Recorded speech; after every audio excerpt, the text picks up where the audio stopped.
أكبر الله أكبر الله أكبر لا إله إلا الله والله أكبر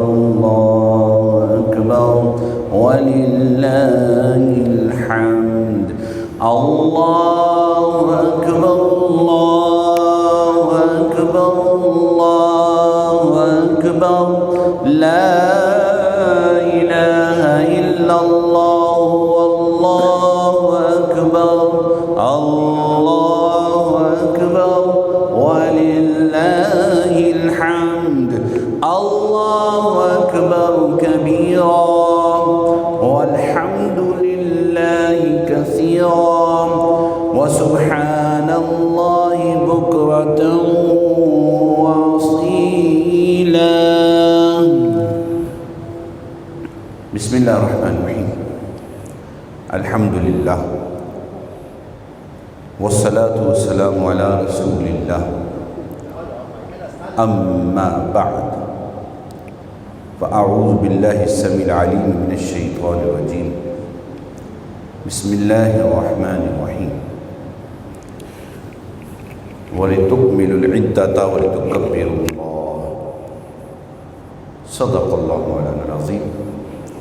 اللهم صل على سيدنا مولانا محمد معدن الجود والكرم وآله وبارك وسلم. دوسری پڑھتے ہیں اللهم صل على سيدنا محمد وعلى آله وصحبه وسلم. اللهم صل على سيدنا محمد وعلى آله وصحبه وسلم.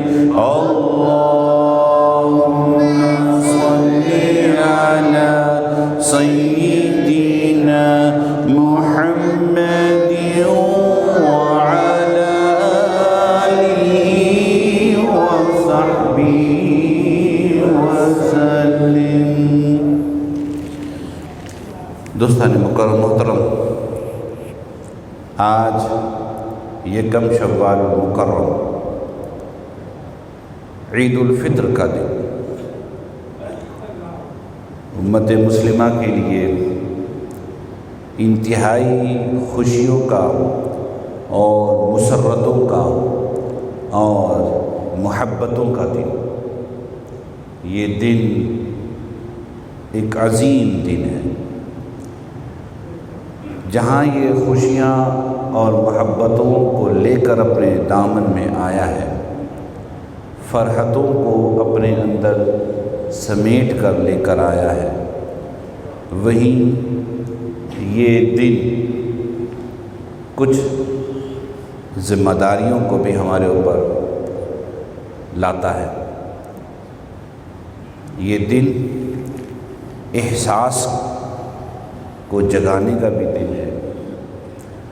یہاں پر جذبہ ایثار کو بھی ظاہر کرنا ہے. اسی دن میں ہم نے اپنے اخلاقی معاملات کو اور بالیدگی عطا کرنی ہے، اس کو اور زیادہ بلندی عطا کرنی ہے، جو دراصل نبی کریم علیہ السلام کی بعثت کا مقصد ہے. نبی پاک صاحب الاولاق سیاح افلاق صلی اللہ علیہ وآلہ وسلم نے ارشاد فرمایا ہے کہ مجھے کیوں بھیجا گیا ہے. کیا فرمایا؟ انما بعثت لمکارم الاخلاق. مجھے اللہ تعالیٰ نے نبی بنا کر اس لیے بھیجا ہے کہ میں اخلاق کو اس کی بلندیوں تک پہنچا دوں. دین، تعلیمات قرآنیہ اور فرمودات نبی مکرم صلی اللہ علیہ وآلہ وسلم، ان تمام کے اندر قرآن مجید کے اندر ہو یا نبی پاک صلی اللہ علیہ وسلم کی احادیث طیبہ ہو، تمام میں اخلاق کی ایک خاص بلندی پر مسلمان کو پہنچانا، یہ اس کا بنیادی مطمع نظر ہے۔ قرآن کی کوئی بھی تعلیم ہو، اس میں مقصود یہی ہے کہ تم اپنے اخلاق کو اور بلند تک لے کے جاؤ، کہیں تمہارے ہاتھ سے اخلاق نہ چھوٹے، عدل نہ چھوٹے، شجاعت نہ چھوٹے، حیا کا دامن تمہارے دامن سے نہ جائے، صداقت ہمیشہ تمہاری علامت بن جائے، امانت تمہاری پہچان بن جائے۔ یہی ہے نا، اسی کو اخلاق کہتے ہیں۔ تو قرآن و حدیث میں اسی پہ زور دیا، اور آج کا دن ان تمام تعلیمات کے اندر رہتے ہوئے اپنے آپ کو ایک اچھا مسلمان ثابت کرنے کا دن ہے۔ صرف اتنا ہی تو نہیں ہے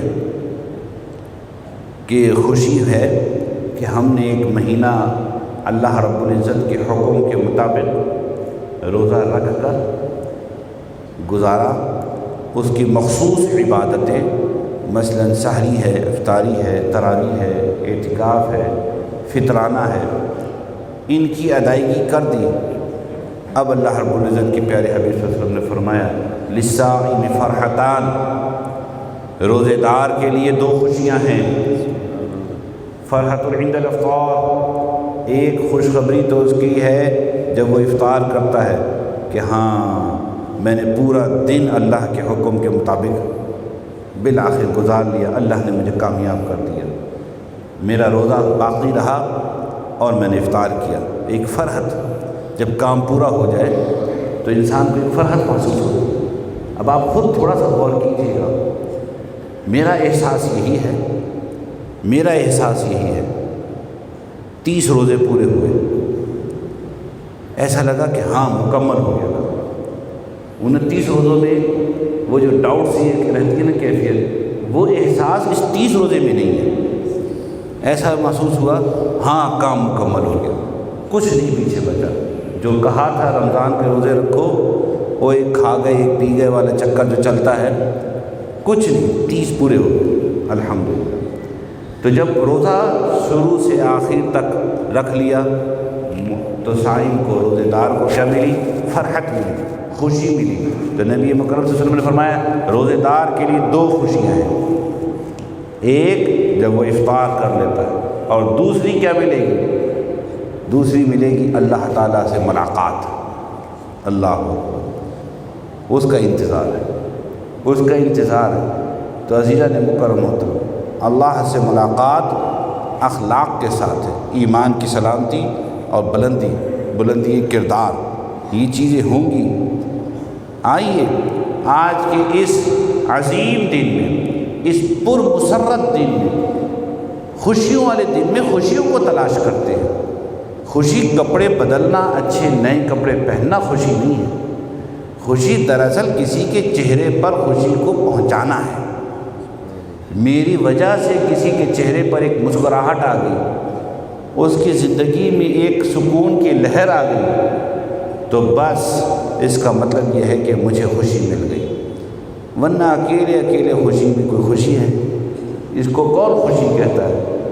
کوئی اس کو خوشی نہیں کہتا۔ خوشی دوسرے کو خوشی پہنچا کر ملتی، اور اللہ رب العزت نے ارشاد فرمایا ہے، یہ حدیث قدسی، کہ مجھ تک پہنچنے کا، میں یعنی اس کو مفہومی طور پہ پہنچاؤں گا تاکہ آسان ہو جائے، جس کو کہتے ہیں شارٹ کٹ، مجھ تک آنے کا جو شارٹ کٹ ہے وہ کیا ہے کہ میرے کنبے سے پیار کرو۔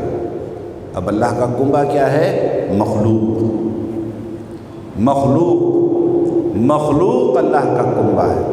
آج کا دن اس بات کی طرف توجہ دلا رہا ہے کہ بھائی تم تو نئے کپڑے پہن کر آئے ہو، تم نے تو خوشبو لگائی ہے، تم نے سوئیاں، شیر، کھجور، کسی چیز سے اپنا منہ میٹھا کیا اور عیدگاہ آ گئے۔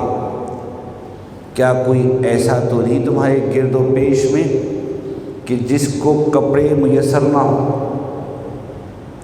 اس کا بچہ جو ہے وہ نئے کپڑوں کو ترستا ہو۔ یہ جو ایک احساس ہے یہ عید کا دن لاتا ہے، اور عمل رسول پاک صلی اللہ علیہ وسلم سے ثابت ہے۔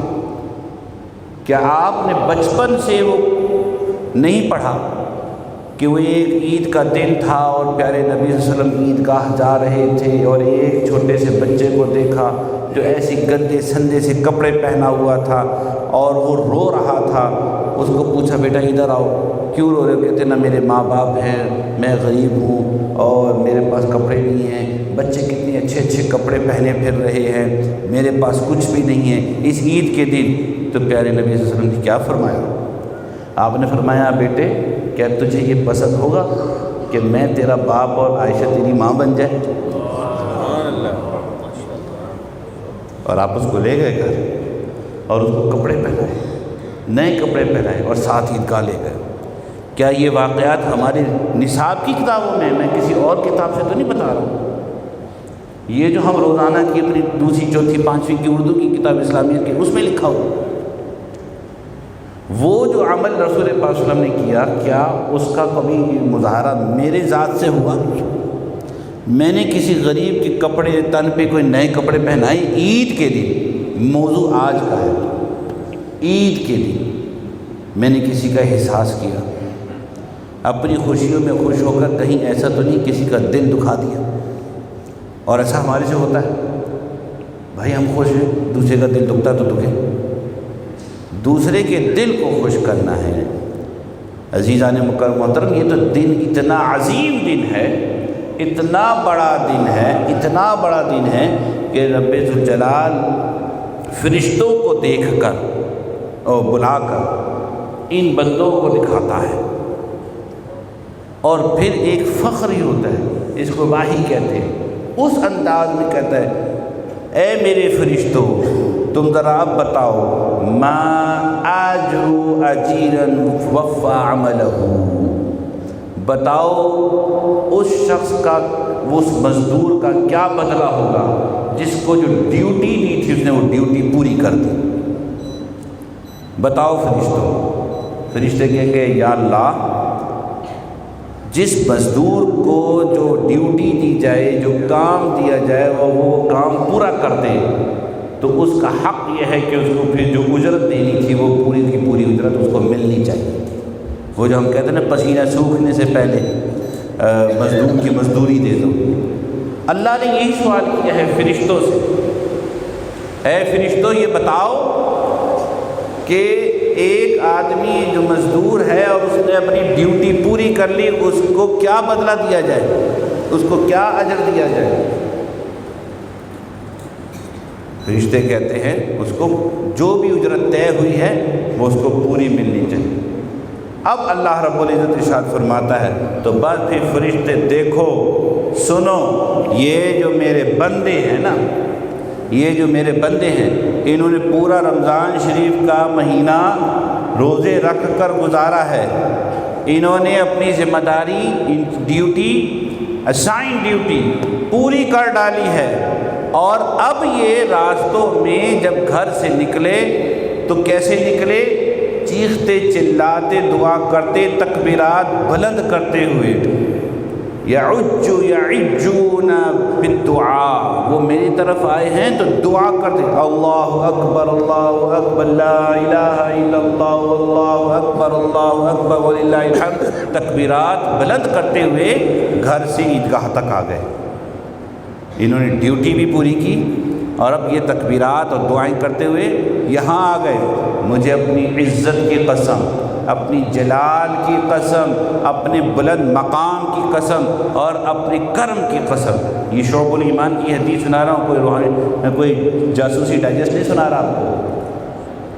کیا ہے؟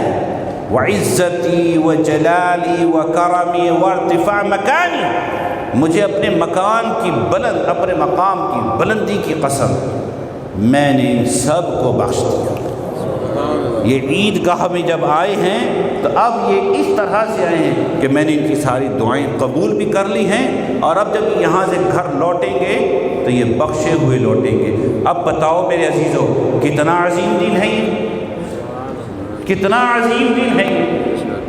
کتنی خوشی والا دن ہے یہ، کتنی محبتوں والا دن ہے یہ۔ اب اس دن میں ہمیں کچھ اپنا شکرانہ پیش کرنا چاہیے، اور شکرانہ کیا ہے؟ شکرانہ وہی ہے جو ادائے رسول پاک صلی اللہ علیہ وسلم ہے کہ کسی کا احساس اپنے دل کے اندر پیدا کرو۔ انسان میں اور جانور میں فرق دراصل یہ احساس ہی تو ہے۔ انسان میں سے احساس نکال دو تو کہاں کی انسانیت، وہ تو بھی جانور ہے۔ شیخ سعدی نے تو یہی تعریف لکھی ہے، انسان تب کہلاتا ہے جب اس میں احساس۔ تفسیر قرطبی کے اندر ایک بڑی خوبصورت سی حدیث ہے، اور وہ خطبہ ہے نبی پاک صلی اللہ علیہ وسلم کا۔ خطبہ تو طویل ہے، اس خطبہ کے آخر میں کچھ نصیحت کی ہے نبی کائنات صلی اللہ علیہ وسلم نے۔ میں وہ نصیحت آپ کو سناتا ہوں، اور دیکھیے اس کے اندر ہمیں پورا نصاب دے دیا، ہمیں ایک پورا نصاب دے دیا کہ کرنا کیا ہے۔ اللہ جلدی سے سیٹنگ کر لیں، میں پریشان ہو رہا ہوں۔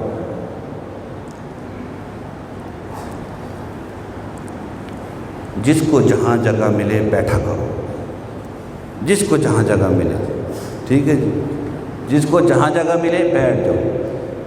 کم از کم میرے سامنے والے بیٹھے ہوئے جو نہیں، یہ اشارے یہ بھائی میں مہربانی، ارے میں بھی تو کچھ کہہ رہا ہوں نا یار، آپ لوگ آپس میں گفتگو کر رہے ہیں، کمال تو پھر وہی ہو گئی۔ کہاں رہا وہ برداشت، کہاں رہی وہ بات، نصیحتیں ساری کچرا کر دیا، یہ ساری تقریب یہ پڑھی۔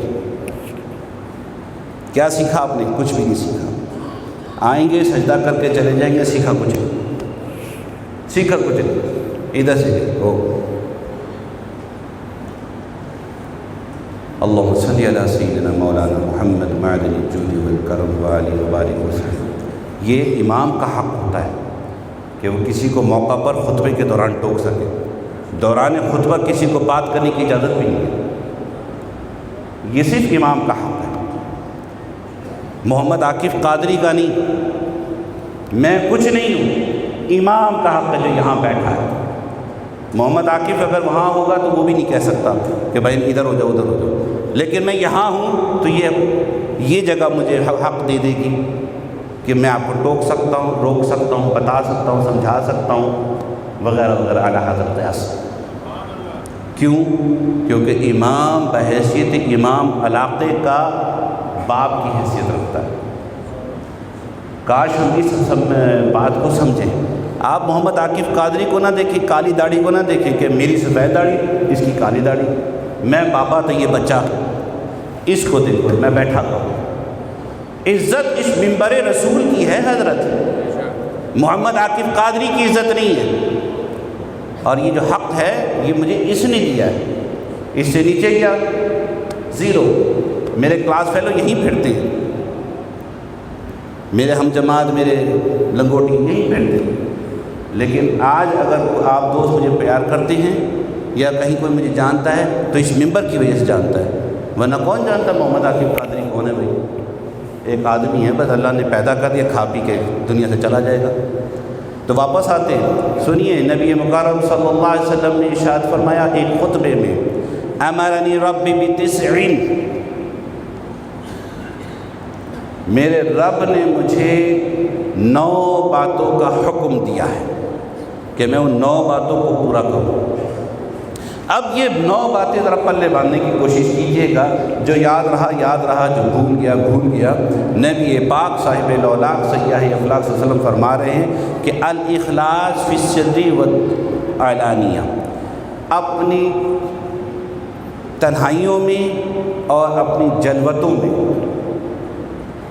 اکیلے میں، اجتماع میں، تمہارے ہر عمل کے اندر اخلاص ہونا چاہیے، اخلاص ہونا چاہیے، وہ کام اللہ کی رضا کے لیے ہونا چاہیے۔ دوسری چیز نبی مکرم صلی اللہ علیہ وسلم نے جو تعلیم ارشاد فرمائی وہ کیا فرمائی؟ العدل فی الغضب والرضا، تم خوش ہو یا غصے میں ہو، عدل تمہارے پاس رہنا چاہیے۔ غصے کی حالت میں تم کہیں عدل کو کھو نہ دینا۔ اب یہ دیکھیے اخلاق کا لیول دیکھیے کہاں، بعض اوقات انسان غصے میں غلط فیصلے کرتا ہے، بلکہ اکثر اوقات غصے میں غلط باتیں کر جاتا ہے۔ تو غصہ نہیں، غصہ آ جاتا ہے، لیکن غصے میں اگر تم عدل کے اوپر اپنے آپ کو قائم رکھے ہوئے ہو، اور خوشی میں بھی بعض اوقات انسان اتنا مست ہو جاتا ہے کہ اس کو پتہ ہی چلتا وہ کیا ایکٹ کر گیا ہے، تو لہٰذا خوشی ہو، رضا ہو یا غضب ہو، غصہ ہو، تم عدل کو قائم رکھو۔ یہ تمہارے اوپر دوسری ذمہ داری نبی پاک صلی اللہ علیہ وسلم نے ارشاد فرمائی کہ میرے رب نے مجھے کہا ہے کہ میں یہ کام کروں۔ اخلاص ہو ہر حال میں، یہ نہیں کہ یہاں پہ اجتماع میں تو میری نماز یوں کر کے ہو اور اکیلے میں یوں ہو۔ اخلاص۔ دوسری کیا چیز ہے کہ تمہارا عدل قائم رہنا چاہیے، چاہے غضب میں ہو چاہے رضا میں، خوشی میں ہو۔ تیسری چیز وَالْقَصَدُ فِي الْفَقْرِ وَالْغِنَى، امیر ہو یا غریب ہو میانہ روی رکھو، میانہ روی۔ چوتھی چیز نبی پاک صلی اللہ علیہ وسلم جو تعلیم فرما رہے ہیں، وہ فرما رہے ہیں کہ ان اعفو من ظلمنی، کہ میں اس کو معاف کر دوں جس نے مجھ پر ظلم کیا۔ ہاں، بات پھر وہیں اخلاق پر گئی، میں اس کو معاف کر دوں جس نے مجھ پر ظلم کیا، اور میں اس کے ساتھ تعلق جوڑ لوں جس نے مجھ سے تعلق توڑا، اور میں اس کو اپنے پاس سے اس کو دے دوں جس نے مجھے ہر چیز سے محروم رکھنے کی پوری کوشش کی۔ یہ ہے عید حضرت، یہ عید کا خطبہ نبی کریم صلی اللہ علیہ وسلم نے دیا ہے۔ قرطبی کے اندر یہ حدیث ہے جو میں آپ کو اس کو سنا رہا ہوں۔ اس کو دو جو تمہیں محروم کر دے، اپنے پلے سے دو۔ وَأَن يَكُونَ نُطَقِي، اور جب بھی تم بولو، تم کلام کرو، تم باتیں کرو تو ذکرًا، صرف نصیحت کے لیے، وعظ کے لیے بولو، اچھی بات بولو، فکری ذکر کے لیے بولو۔ اور اس کے بعد وَسَمَّتَنِي، اور جب تم چپ ہو جاؤ، کہا کہ اے محمد صلی اللہ علیہ وسلم جب تمہاری چپ ہو، خاموشی ہو، تو اس کے اندر فکر ہو۔ نہیں کیا کر رہے کچھ، یہ بچوں کا جواب، خاموشی میں فکر ہو، بولنے میں ذکر ہو، اور نظری اور دیکھنے میں عبرت۔ جب تم دیکھو تو بس تمہاری نگاہ صرف اس لیے اٹھے کہ تم کوئی سبق حاصل کر سکو۔ نگاہوں کو آوارہ نہیں کرنا، نگاہوں کو آوارہ نہیں کرنا، نگاہوں کی حفاظت کرنی ہے۔ یہ نگاہوں کی حفاظت جو ہے بہت زیادہ ضروری ہے کہ نگاہ سے ڈائریکٹ دل میں جاتی ہے بات۔ جس نے نگاہ کی حفاظت کی اس کے دل کی حفاظت ہو جاتی ہے۔ اسی لیے نبی کریم نے فرمایا نگاہوں کی حفاظت۔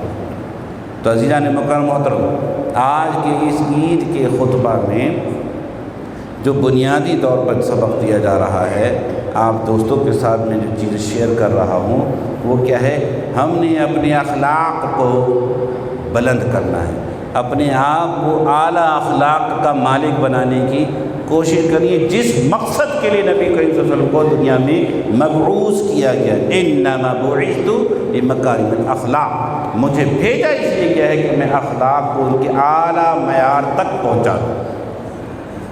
حضور اسی لیے آئے۔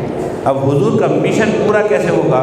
جب یہ چیزیں، یہ خوشبو میرے اور آپ کے بدن سے، میرے اور آپ کے عمل سے، میرے اور آپ کی گفتگو سے، میری اور آپ کی فکر سے، میرے اور آپ کے آپس کے پیار سے جب یہ خوشبو پھوٹے گی تو ہم کیا ہوگا اس کو کہ ہم کہیں گے یہ نبی پاک صلی اللہ علیہ وسلم کا مشن کو پورا کیا جا رہا ہے۔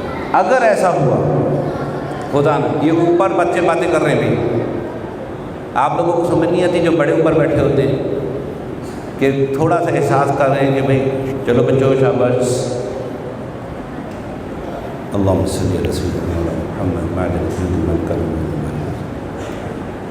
کیسا عجیب ہو گیا ہے نا جی۔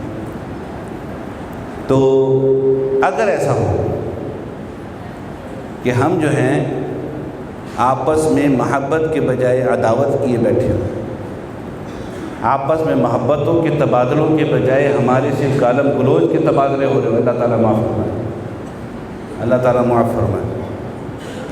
تو بتائیے کیا یہ مشن مصطفیٰ کی تکمیل ہو رہی ہے؟ تو جواب نہیں۔ کیا یہ عید ہے؟ یہ کیسی عید ہوگی کہ مسلمان بھائی سے مل ہی نہیں رہا؟ بڑی افسوسناک بات ہے، افسوسناک صورتحال ہے۔ علامہ اقبال نے 1932 میں غالباً ایک خطبہ دیا تھا عید کا، اس میں انہوں نے یہ بات کہی تھی جو بات اس وقت میں آخری جملے کہہ کے گیا ہوں۔ یہ علامہ اقبال کا خطبہ میں آپ کو سنا رہا ہوں، سمجھ لیں سادے لفظوں میں۔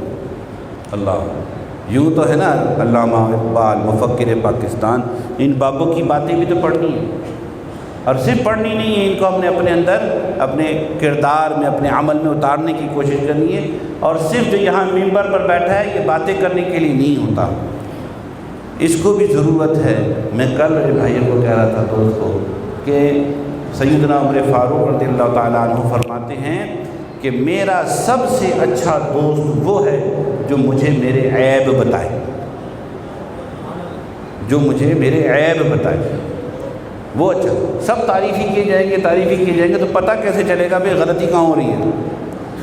غلطی بتانے والا، اس کا مطلب ہاں خالی کیڑے ہی نکالتا رہے، یہ بھی غلط ہے، یہ بھی غلط ہے۔ بات تو پھر وہی آگئی، کیا توازن قائم کرنا ہے، میانہ روی لے کے آنی ہے، کبھی ہاں ہے کبھی نہ ہے۔ سیدنا مولا مرتضیٰ نے کیا ایک بات ارشاد فرمائی تھی جس پر آج تھوڑا سا میں خود عمل نہ کر سکا، میں معذرت کرتا ہوں۔ آپ نے فرمایا کسی کو اجتماع کے اندر نصیحت کرنا اس کو جھڑکنے کے مترادف ہے۔ کسی کو اجتماع میں آپ نے نصیحت کی، یہ نہیں کرنا چاہیے، میرا خیال ہے میں آپ کو مشورہ دیتا ہوں، میں آپ کا ویل وشر ہوں، میں آپ کا بہت خیر خواہ ہوں، آپ ایسے کام نہ کیا کریں۔ دیکھیں میں سمجھا ہی رہا ہوں، یہ آپ سمجھا نہیں رہے، آپ ڈانٹ رہے ہیں۔ کیوں؟ سمجھانا ہوتا تو اکیلے میں سمجھاتے۔ یہ مولا مشکل کشا فرما رہے ہیں۔ کیا ہم ایسا کرتے ہیں؟ ہم سیانے بن کر وہیں ایک دم ٹھا کر دیتے ہیں۔ آج میں نے اس کا اظہار کیا ہے، ہاں اس کا اظہار کیا ہے میں نے، تو لہٰذا میرے عزیزان مکرم محترم، یہ چند باتیں بطور سبق آپ کے سامنے میں